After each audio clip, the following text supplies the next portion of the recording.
welcome Mr. Prashant to share a presentation, a deep insight about how are we going to take ahead things from henceforth. Ladies and gentlemen, please join me in welcoming Mr. Prashant back on stage. A very warm welcome to you, sir.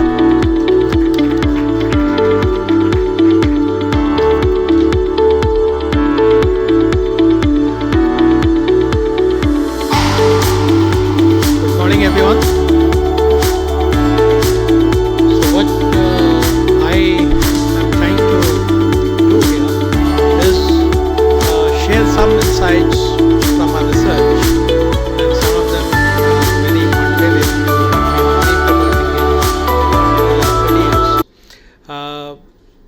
And also present our view based on input from all of you and some of the academicians in India and globally, what engagement is likely to look like in the years to come, especially with the transformative Gen AI. So what we've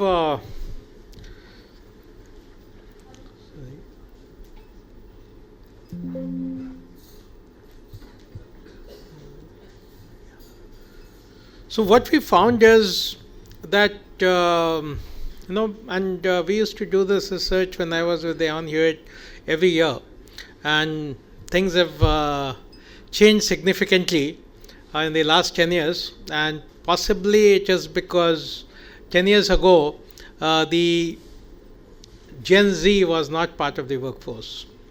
And in the last 10 years, the 9 or 10 batches of Gen Z that have come in, they have probably shifted the balance.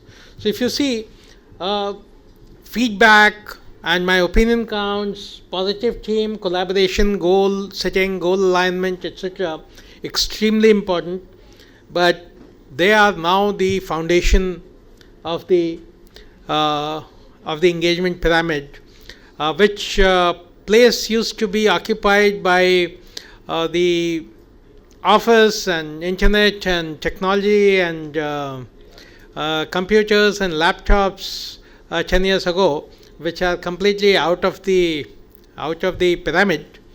And some of these who were very high on engaging, and we used to say that, hey, not having a nice office, not providing laptops could be disengaging, but providing that is not engagement. The same thing has happened to the entire work ecosystem, which includes goal setting, feedback, etc., etc. Now, therefore, not having that will create disengagement, but having that is not creating engagement anymore. And then above that are the basic engagers, which are performance, career, HR practices, benefits, appreciation, recognition, still quite important. And if I may share that we were looking at the top 10 engagement drivers for Gen Z, and we found that they are quite similar to Gen X, Gen Y. There's a huge overlap. And then I said, what is missing or what is not there in Gen Z, which is there in Gen X and Gen Y. And any guesses what is the driver that was important and critical to Gen X and Gen Y and is not important and not critical to Gen Z? Any guesses? I was surprised. I went through all the calculations myself, and I said, you guys have made some mistake in the analysis, but here we had 3 lakh responses and I couldn't challenge the responses. And majority of the workforce in most organizations today is Gen Z. Any guesses? Anyone?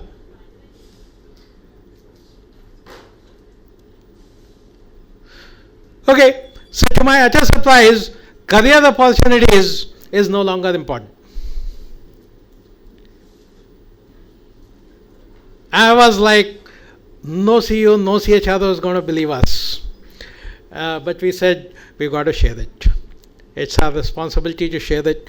We did some very quick focus group discussions with Gen Z in different industries, and what we figured, because forget CEOs, CHROs, it's difficult for me to believe after 30 years being in engagement, that career opportunity is not important.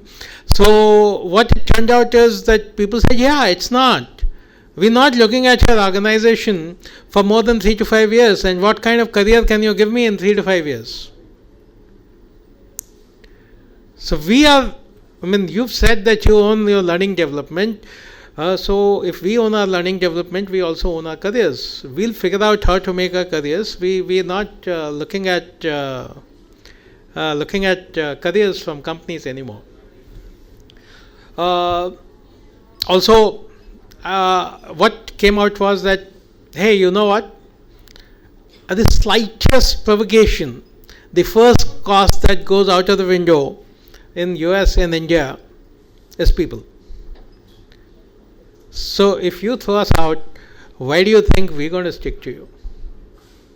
Now that's a finding that was very, very thought-provoking, and we've got to, as an industry, as a group of industries, we've got to think which way we are headed.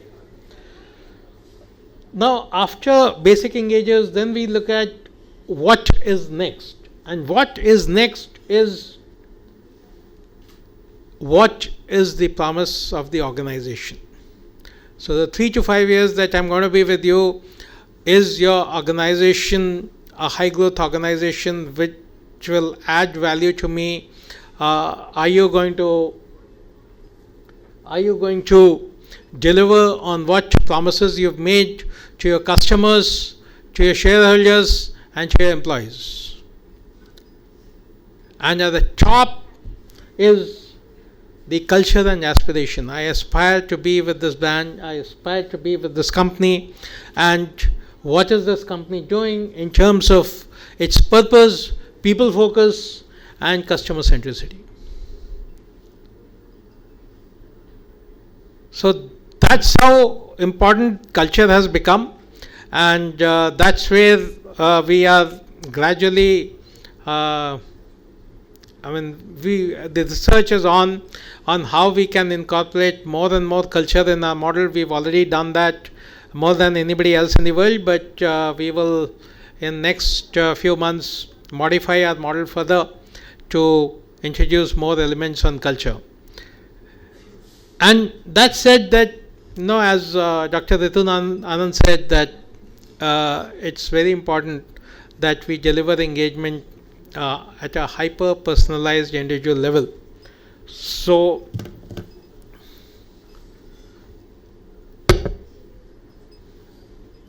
before I get to the hyper personalization that we are trying to do, or we should do, or all of us should do, let's understand and appreciate that CEOs are reviewed by the board on their revenue and profit growth, right? Everything else comes later. So, and rightly so, that's what it should be, because you got to deliver shareholder returns, you got to have money for innovation for customers, and you got to have money to hire the best in the industry. And if you hire the best, you're going to beat the competition.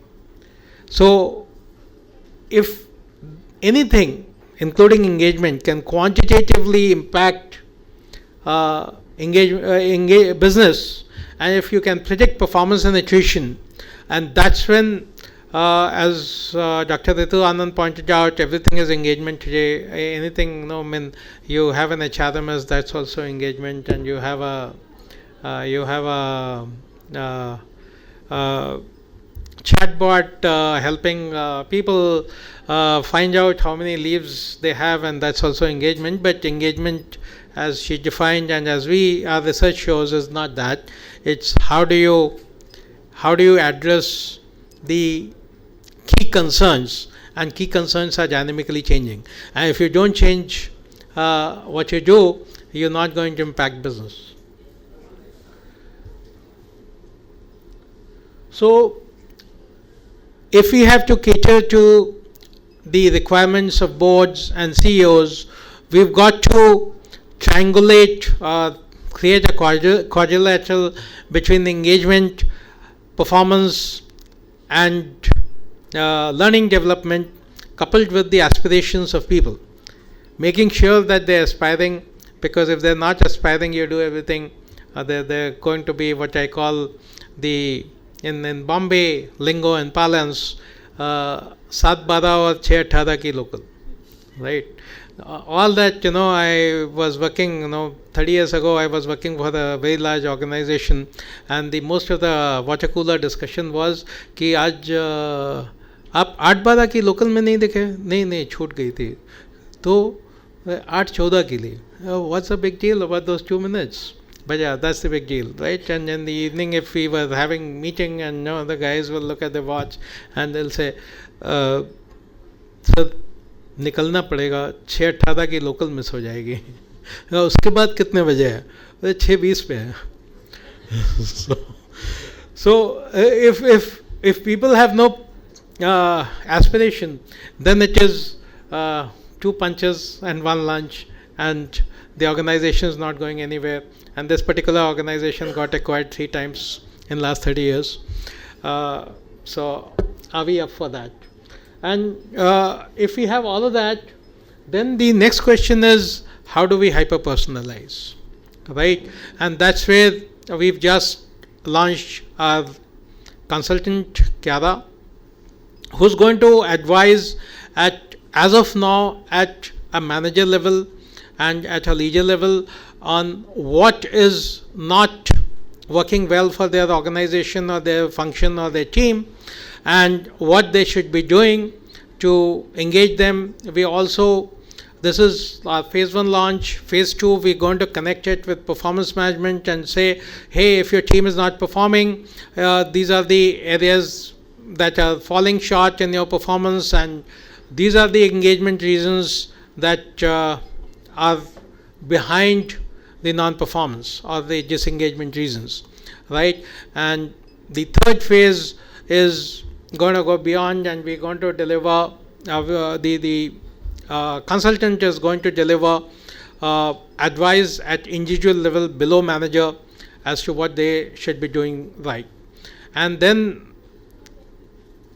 hopefully in about 12 months, by the time you're here back next, we're going to transform this consultant into a coach, because it's not just about, hey, you have to set smart goals, right? People have tried setting smart goals. How many of you have been able to sustain smart goals year after year or quarter after quarter, right? Sustaining on paper, on technology, on HRMS, it's great. But when it comes to what is happening between the manager and the team, sustaining it becomes difficult. So one of our advisors, again an ex-CHRO of a very large company, he said, Prashant, what do you expect? In any organization today, 80% of the people are managed by managers who have 2 to 3 years of experience as individual contributors. By the time they're true managers, they become manager's manager, right? So then 80% continues to be managed by these managers who, how much can you train them? So can we manage this 80% population in spite of managers rather than because of managers? Aren't we overloading these young managers with 3 years of experience, especially in Indian context with the Indian demographic?